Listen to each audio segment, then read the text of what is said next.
Thématique culture du jour, on s'arrime au sujet de l'amour avec la coach Hortense, elle est coach matrimoniale. Elle nous parle de comment trouver le conjoint idéal. Bonjour madame et bienvenue. Merci. Alors on parle d'amour et toujours à deux, cela se conjugue. Et comment trouver le conjoint idéal, c'est un véritable parcours effectivement. Vous allez nous donner quelques petites astuces pour arriver à trouver la perle rare qui s'installera dans notre cœur, pourquoi pas. D'accord. Alors, déjà, c'est qui un conjoint? Le conjoint, c'est quelqu'un avec qui vous partagez vos projets, vos rêves, quelqu'un avec qui vous échangez chaque jour pour vous aimer. D'accord. Aimer tout simplement. Oui, Ouais. s'aimer, Okay. avoir des projets de vie communs, avoir des enfants. Moi, j'aime bien projet de vie commun parce que cela veut dire qu'il faut qu'on aille dans la même direction. C'est Ouais. ça. Avoir la même vision, si vous voulez. Oui. La même vision, les mêmes centres d'intérêt, la même foi également. OK. Alors, on parle de conjoint idéal. Moi, j'ai envie de dire conjointe idéale aussi parce que c'est l'homme Oui, c'est dans et les la deux femme. sens. Voilà, c'est dans les deux sens. Est-ce qu'on en a d'idéal, oui, un conjoint ou une conjointe? D'accord. Bon, lorsqu'on veut trouver un conjoint, il est important déjà de savoir réellement ce qu'on veut. Il est important de se connaître, de se connaître, de connaître ses défauts, ses qualités. Il est important aussi de pouvoir donner de l'amour et de recevoir de l'amour en retour. Il est important aussi de pouvoir définir ses critères de choix. Par exemple, il faut pouvoir définir ses critères d'hommes ou de femmes qu'on aimerait rencontrer. Et comment on procède à l'exercice de définition des critères pour pouvoir après essayer d'identifier oui, ça colle pas, non, ici ça colle pas. Comment on fait? D'accord. Comme je l'ai dit, il faut savoir réellement ce que vous voulez. Par exemple, pour définir le critère de choix, il y a des tests qui sont conseillés. Il y a des tests d'orientation qui vous permettent de savoir si telle personne est compatible avec vous ou si elle n'est pas compatible. Et vous-même, déjà, vous pouvez essayer de voir quelle vie vous voulez mener plus tard. Dans quel quartier, par exemple, vous voulez vivre? Combien d'enfants vous voulez avoir, par exemple? Vous voulez que vos enfants soient dans quelle école, par exemple? Tout ça, ça vous permet de définir le critère d'homme ou de femme que vous voulez rencontrer ou fréquenter. Il y a des personnes qui se limitent au physique. Par exemple, je veux un homme qui est grand, ou bien je veux une femme qui est grande, ou bien je veux quelqu'un qui est clair, je veux quelqu'un qui est noir. C'est à chacun de voir ses intérêts pour la vie conjugale. Alors, c'est vrai que vous dites définir les critères et tout. Moi, je veux une femme en chair. Moi, je veux une femme, voilà, skyny, comme on aime le dire. Je veux 2 enfants, je veux 3 enfants. Mais souvent, c'est parce que la réalité est tout autre, on veut dire. Il y a des exceptions, non? Parce que on peut vouloir quelque chose, mais on n'a pas fait véritablement cette chose. En fait, si vous voulez, le conjoint idéal se construit. Ah, merci pour cette précision. Voilà. Le conjoint idéal se construit. Par exemple, vous voulez un conjoint idéal. Ça suppose que vous-même, vous êtes idéal. Ça suppose que vous êtes idéal. Ça suppose que vous êtes prêt émotionnellement. Vous êtes prêt sur tous les niveaux de votre vie. Vous ne pouvez pas demander quelqu'un qui est idéal pendant que vous-même, vous n'êtes pas idéal. Et donc, le conjoint idéal se construit. Vous construisez votre vie et en fonction de ça, vous savez quel type de personnes rencontrer autour de vous. Alors, dans la pratique, ça donne quoi quotidiennement pour des personnes célibataires aujourd'hui qui voudraient rencontrer leur conjoint idéal ou sinon idéalisé dans leur esprit? Dans la pratique, ça donne quoi au quotidien? Je fais quoi? Je pose quoi comme acte, comme action qui va finalement attirer vers moi mon conjoint idéal? D'accord. D'abord, il faut se former parce qu'on ne rentre pas dans une relation sans une formation. Il faut se former, il faut avoir un style vestimentaire plaisant, il faut il faut se pouponner, comme on le dit. En même temps, on dit les goûts et les couleurs ne se discutent pas. Hein. Ne se discutent pas, mais il faut avoir un physique attrayant. Il faut avoir un physique attrayant. Il faut se former, comme je l'ai dit. Quand je dis il faut se former, il faut connaître sa personnalité, il faut connaître son tempérament, il faut connaître son histoire personnelle, connaître la vie de mes parents, comment mes parents ont vécu dans leur foyer, comment mes arrière-parents ont vécu. Et tout ça va vous aider à connaître réellement qui vous êtes. Et puis aussi, il faut sortir pour rencontrer du monde. C'est important de sortir. Pour rencontrer, quelle sortie, par exemple, faire? On peut aller à Djamé, hein, c'est sûr. Non, par exemple, il faut rencontrer du monde. Il y a des structures qui organisent des soirées pour des célibataires. Vous pouvez participer à ces soirées-là. Il y a aussi des personnes qui ne sortent pas.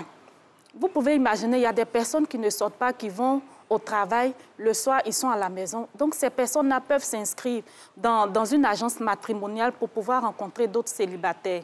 À côté de ça, peut-être sortir, aller au cinéma, aller au restaurant. Voilà, aussi participer à des sports de groupe, par exemple, pour pouvoir rencontrer d'autres personnes. Et puis, s'inscrire aussi dans des associations. Faire aussi du bénévolat, ça pourra du bénévolat intentionnel, quoi. On est bénévole, mais on est venu chercher quelque chose. On est venu se servir. Ça, c'est dangereux, ça. Ça, c'est très dangereux. Alors, merci déjà, coach Hortense. Dans ce qu'on comprend aisément, c'est que pour trouver l'homme idéal, pour trouver sa moitié et s'engager dans ce choix de vie, il y a beaucoup de choses à faire. C'est ça.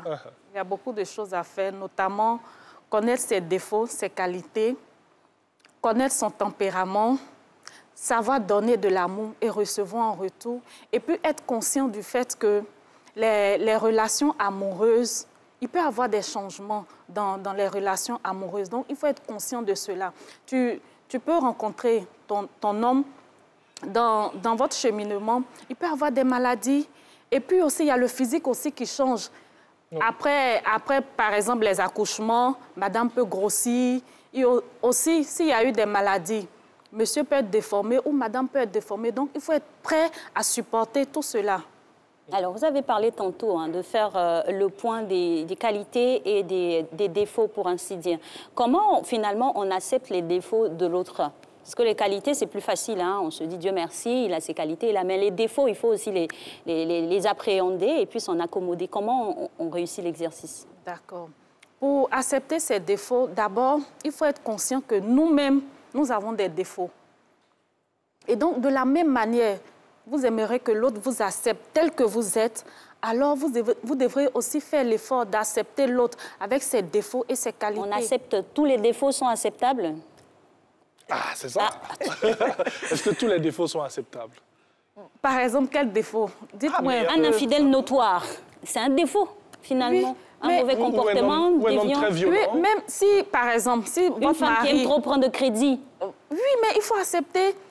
Il faut accepter. La famille. Non, il faut accepter, discuter avec elle, essayer de comprendre pourquoi elle prend des crédits.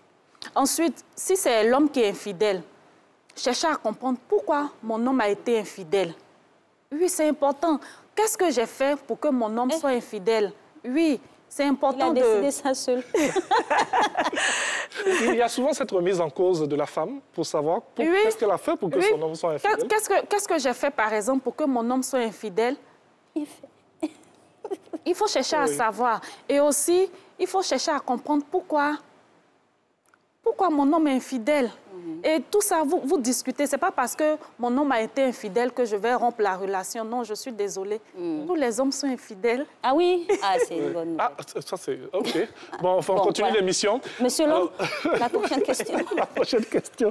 Alors, c'est vrai que vous dites accepter tous les défauts, mais on a des défauts qui peuvent faire qu'on va se séparer. Ben oui. Voilà, par exemple, vous avez parlé du cas de la violence conjugale. Oui. Concernant le cas de la violence conjugale, ce que nous conseillons, c'est demander à l'épouse de quitter la maison, mais ne pas divorcer, par exemple. Ah oui, quand elle revient, il a changé, il est devenu bien, il n'a plus ses velléités de violence, c'est ça? Nous demandons à l'épouse de quitter la maison et de chercher à rentrer en contact avec des spécialistes qui pourront aider le mari. Qui pourront aider le mari, parce que souvent, les personnes qui agissent comme ça, elles sont malades. Oui. Elles sont malades, souvent des personnes bipolaires que nous avons. Elles sont malades, donc elles ont besoin de soins, elles ont besoin de traitement. Mais il faudrait qu'elles prennent aussi conscience du fait qu'elles ont cette maladie-là pour pouvoir accepter la thérapie. C'est ça. Si ce n'est pas le cas, je pense qu'on se retrouve dans le même champ de bataille, quoi. Peut-être que quelqu'un sortira un jour les pieds devant. C'est dommageable. C'est ça. Alors, on va peut-être revenir un peu aussi sur les critères. C'est vrai qu'on parle de défauts, on parle de qualité et tout. Les critères, est-ce que souvent on ne se fait pas des films? Parce qu'on se dit, je veux telle personne, je veux que ma femme soit comme ça et tout. On est vraiment dans ce rêve. Ce sont des films que nous nous faisons souvent. Des films? Oui. Oui, puisque finalement, idéaliser une personne, ça relève un peu de l'utopie en tant que telle. Puisque c'est deux éducations distinctes, c'est deux personnalités distinctes. C'est vrai qu'on dit qu'il faut trouver son âme sœur, mais c'est sûr qu'on ne va pas trouver son clone. C'est ça. Comme je l'ai dit, j'ai dit que il n'y a pas d'homme parfait, il n'y a pas de femme parfaite. On devient un homme parfait, on devient une femme parfaite. Si vous voulez un homme parfait, vous voulez, par exemple, je donne un exemple, vous voulez un chef d'État, ça suppose que vous allez vous préparer à être une chef. Vous comprenez? Vous allez vous préparer à être une première dame. Et donc, qu'est-ce que la première dame doit faire? Elle doit chercher à s'instruire, elle doit chercher à faire des formations, elle doit chercher à connaître la vie, comment on appelle ça? Elle doit se mettre à niveau. Elle doit se mettre à niveau, savoir qu'est-ce qu'une femme de président doit faire, comment une femme de président doit s'asseoir, par exemple, comment une femme de président doit parler, doit s'habiller, doit se comporter et tout ça. Et donc, c'est pareil. Si vous voulez une femme idéale, vous aussi, vous devrez vous mettre en condition d'être un homme idéal. OK. Alors aujourd'hui, il y a plusieurs aspects qui rentrent en ligne de compte. Lorsqu'on cherche son conjoint ou sa conjointe, d'autres se tournent vers Internet. Est-ce que vous pensez qu'on peut trouver l'homme idéal ou la femme idéale à partir d'Internet? Oui, à partir d'Internet, on peut trouver l'homme. On peut trouver l'homme ou la femme qu'on recherche. Oui. Parce que vous voyez, aux États-Unis, 5% de la population aux États-Unis utilise les réseaux sociaux, utilise Internet pour se marier.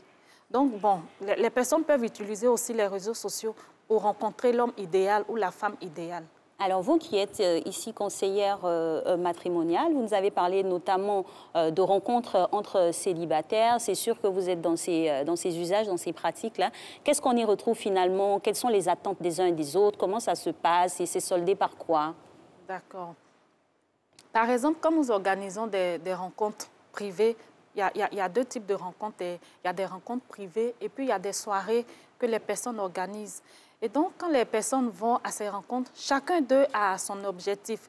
Il y a des personnes qui vont dans le but de rencontrer leur âme sœur. Du genre, quand j'arrive, je trouve une personne, waouh! Le coup de foudre. Le coup de foudre. Oui. Ah, le coup de foudre, vraiment, c'est rare.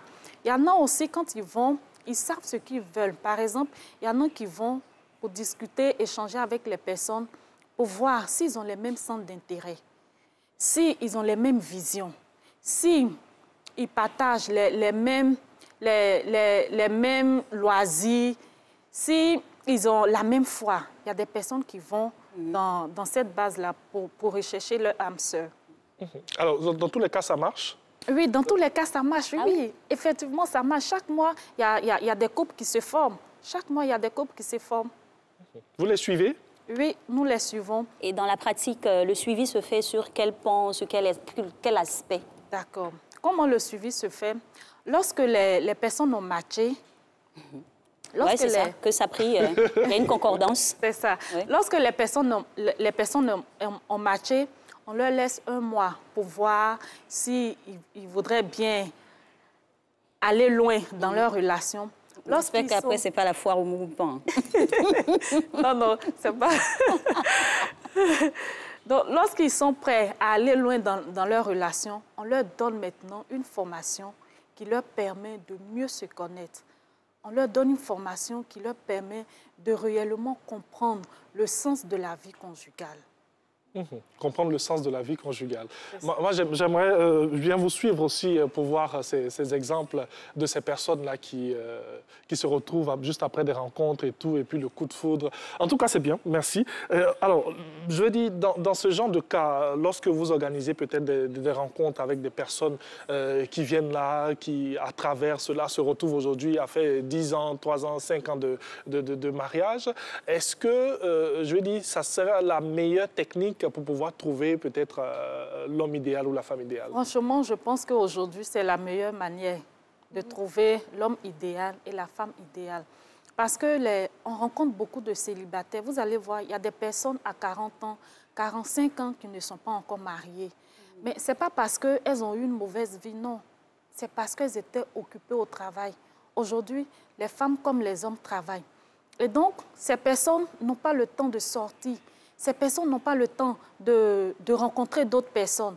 Et donc, je me dis que ces rencontres leur permettent réellement de pouvoir croiser un homme ou de pouvoir croiser une femme. Alors, à la pratique, c'est vrai qu'on a plusieurs étapes dans une relation. On a l'étape de la rencontre, l'étape après des flirts et tout ça, où on a les cadeaux, même pour faire perdurer la relation au quotidien, surtout quand on passe à l'étape d'aménager ensemble, où vraiment on a les réalités des uns et des autres, parce que généralement, des fois, quand on commence, on cache certaines choses, on ne veut pas montrer certains comportements, mais au quotidien, comme on arrive à trouver sa place au sein du couple, finalement, pour ne pas déranger l'autre, pour ne pas heurter l'autre. Comme je l'ai dit, quand les personnes surtout ne pas viennent, mentir sur ce qu'on est vraiment. Quand les personnes viennent, on leur fait le test d'orientation familiale. Et donc, à travers le test, on peut savoir que vous êtes compatible avec l'homme ou avec telle femme.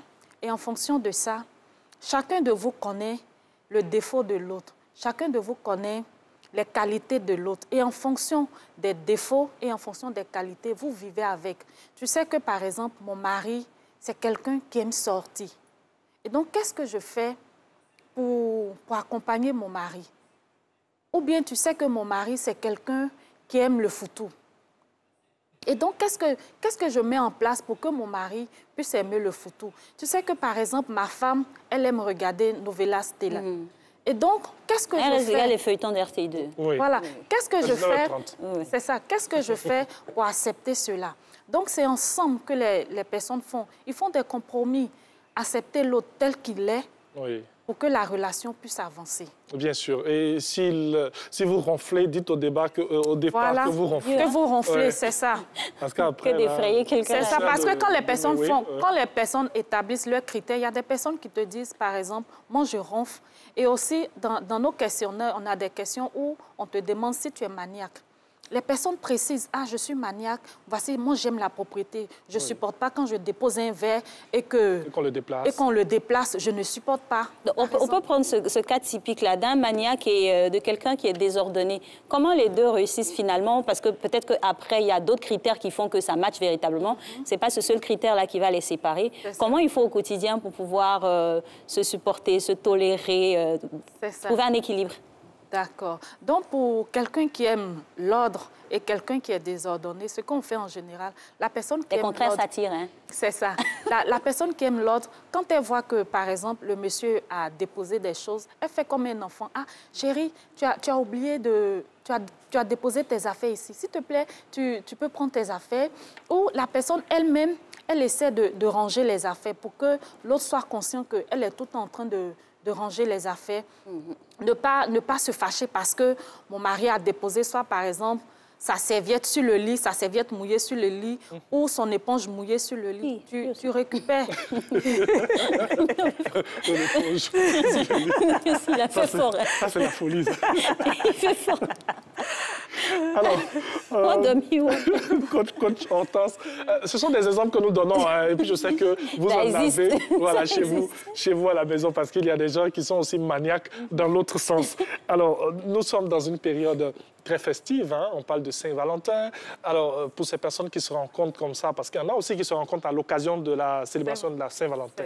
OK. On a été ensemble, on a commencé ensemble. Comment est-ce qu'il faudrait, eh bien, peut-être avoir des petites astuces pour célébrer ce moment? Par exemple, pour la Saint-Valentin, pour ces célibataires-là, quand ils se rencontrent, ce qu'ils doivent faire, d'abord, bon, en général, ils sortent pour partager, voilà, oui. pour partager un repas, mais en général, ils n'ont pas de rapport sexuel parce que c'est des personnes que vous venez de rencontrer, vous ne pouvez pas avoir des rapports sexuels avec eux. Donc, en général, ce qu'ils font, ils organisent des dîners, ils essaient de changer, de se rappeler aussi qu'ils sont aujourd'hui en couple. Oui, bon, enfin, ma question, c'était de savoir, lorsqu'on est en couple déjà, quelques astuces pour célébrer peut-être la Saint-Valentin. Bon, lorsqu'on est en couple déjà, ce qu'on peut faire, c'est, par exemple, madame peut décider de dire, bon, je vais inviter mon mari, elle va réserver soit des hôtels quelque part, et puis décorer la chambre d'hôtel, sortir le grand jeu, par exemple, elle peut décider de changer ses vêtements, par exemple, ou aussi acheter des bougies pour faire sentir bon la chambre. Il y a tout ça. Et puis chercher aussi à danser pour faire plaisir à son mari. À danser? Oui. À danser comment? Le chorégraphe arrive à la maison. Le chorégraphe. En tout cas, danser, mais ce n'est pas du coupé décalé. Non, c'est pas du coupé décalé. Ce Ce sont des danses sensuelles pour... Oui. Pour aromatiser. Des danses érotiques, voilà. Des danses exotiques. Il nous en reste encore près d'une trentaine de minutes. On va rester concentrés. Et on danse avec tout ce qu'il faut. Hein. Voilà, tout ce qu'il faut, les accessoires qui accompagnent et tout ça. Les accessoires, j'aime bien ce mot. Les accessoires, la musique. Oui. Oui. Donc, tout ce qu'il faut pour agrémenter ce moment magique. C'est ça, pour pimenter. Oh, j'aime bien ce mot aussi. Voilà. On finit de se pimenter, il faut boire de l'eau après. Parce que quand on retourne à la maison, dans le cadre on va dire de la vie après, il faut quand même garder aussi ce petit soupçon de piment là. Sinon, si c'est que la Saint-Valentin, on pimente après. Non, c'est pas seulement la Saint-Valentin. Ouais. Même les autres jours ordinaires, il faudrait que le couple même ait au moins une fois dans le mois, voilà, une fois dans le mois, un rituel pour se réunir, pour échanger, pour s'aimer. Pour cette intimité. Voilà. Et on peut même se permettre des petits jeux, c'est-à-dire on peut faire comme si on était au début et puis... voilà, se draguer. Voilà, redraguer je t'aime. Voilà, je t'aime, tu me manques. Oui, ou bien s'envoyer de ces bons petits moments. Bon, OK. Karim, on a compris. Merci. Merci. Allez, merci madame. En tout cas, merci coach Hortense pour toutes ces belles informations-là. Et puis ce coaching en direct, voilà, à la porte, la veille de la Saint-Valentin. C'est sûr que nos amoureux seront bien informés, et nos célibataires aussi, pour pouvoir trouver, pourquoi pas, l'amour en cette période. Merci d'être passé sur le plateau de Matin Bonheur.